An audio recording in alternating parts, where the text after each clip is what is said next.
Today's subject is Hindi language. Students, Hindi language में हमारे pen paper test और सब्जेक्ट एनरिचमेंट के सभी पार्ट कंप्लीट हो चुके हैं और प्रीवियस लाइव क्लास में मैंने आपको पार्ट 22 पशु पक्षियों की बोलियां यह पढ़ाया था और यह हमारा एक्टिविटी का पार्ट था। आज का पार्ट है हमारा पार्ट 24 अपठित गद्यांश। यह भी हमारा एक्टिविटी का पार्ट है। तो स्टूडेंट्स, अपठित गद्यांश इसका अर्थ होता है वह गद्यांश जो पहले पढ़ा ना हो। यहाँ पर आपको वह गद्यांश दिया जाता है जिसे आपने पहले कभी नहीं पढ़ा और कुछ प्रश्न दिए जाते हैं। उन प्रश्नों के उत्तर आपको गद्यांश से ढूंढकर लिखने होते हैं। तो स्टूडेंट्स, अपठित गद्यांश से प्रश्नों के उत्तर ढूंढते समय आपको कुछ बातों का ध्यान रखना चाहिए। आइए जानते हैं किन बातों का ध्यान रखते हुए हमें अपठित गद्यांश के प्रश्नों के उत्तर लिखने चाहिए। तो सबसे पहले आपको जो गद्यांश दिया गया है उसे 2-3 बार अच्छे से पढ़ना चाहिए।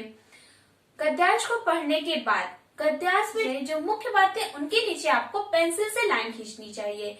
इसके बाद जो आपके प्रश्न है उन प्रश्नों के उत्तर उस गद्यांश से ढूंढने चाहिए और उत्तर ढूंढने के समय भी आप पेंसिल से लाइन खींच सकते हैं कि इस प्रश्न का यह उत्तर है। जब अच्छे से आपको उत्तर मिल जाए देन उसके बाद ही आपको उत्तर राइट करने हैं।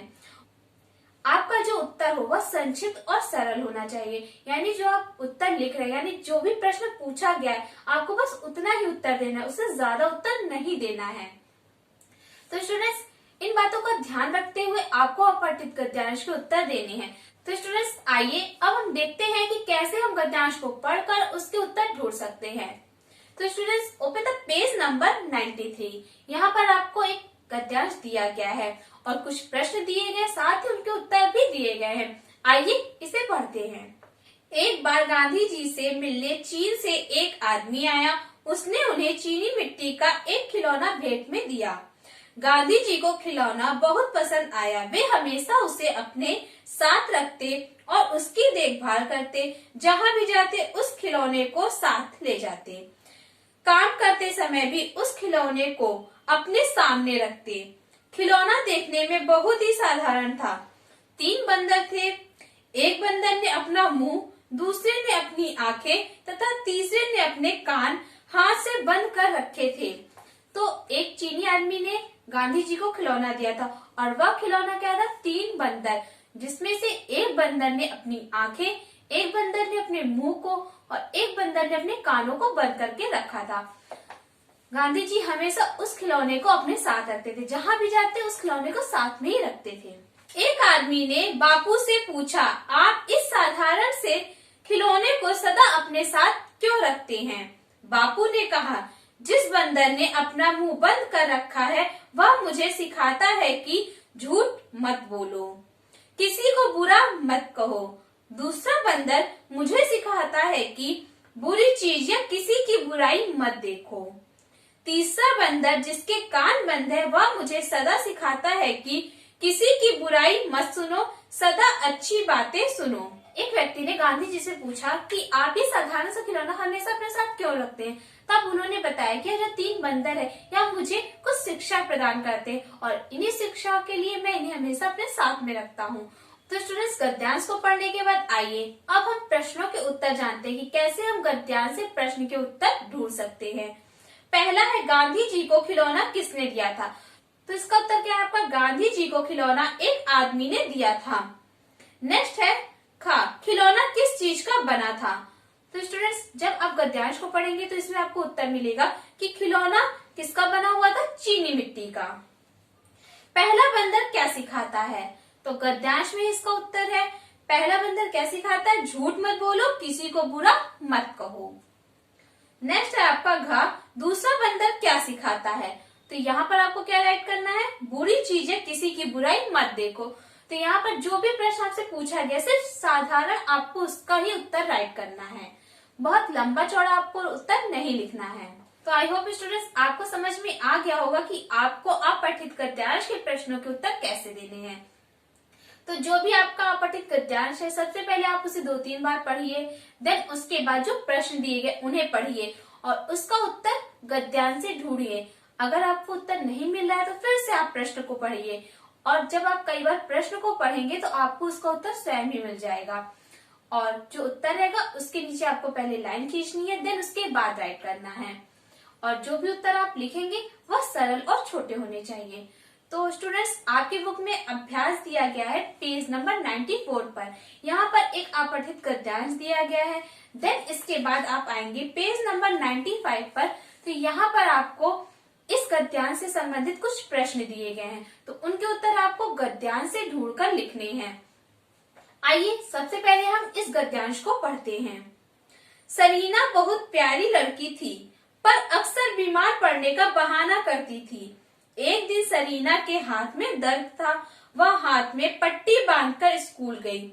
उस दिन उसकी गणित की परीक्षा थी। उसने अध्यापिका से कहा कि वह परीक्षा नहीं दे पाएगी।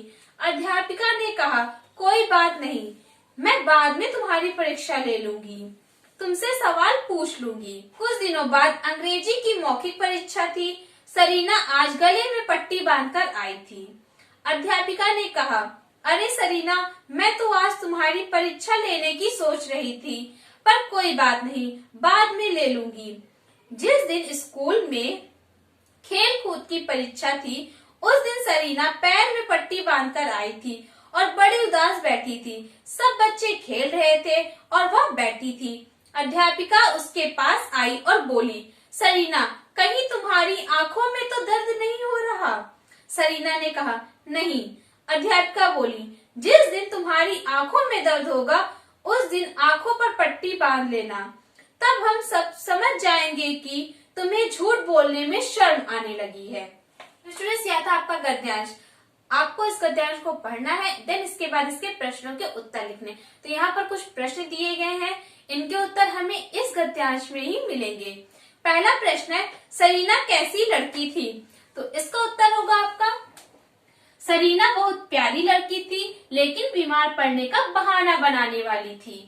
यानी वह हमेशा झूठा बहाना बनाती थी कि वह बीमार है, जिससे उसे परीक्षा ना देनी पड़े। दूसरा प्रश्न है आपका खा, सरीना ने हाथ में पट्टी क्यों बांधी थी? तो स्टूडेंट्स, सरीना ने हाथ में पट्टी क्यों बांधी थी? सरीना ने हाथ में पट्टी इसलिए बांधी थी क्योंकि उसकी गणित की परीक्षा थी। तो यहाँ पर आप इतना ही आंसर राइट कर सकते हैं, क्योंकि उसकी गणित की परीक्षा थी। आपको पूरा लंबा सा आंसर राइट करने की जरूरत नहीं है।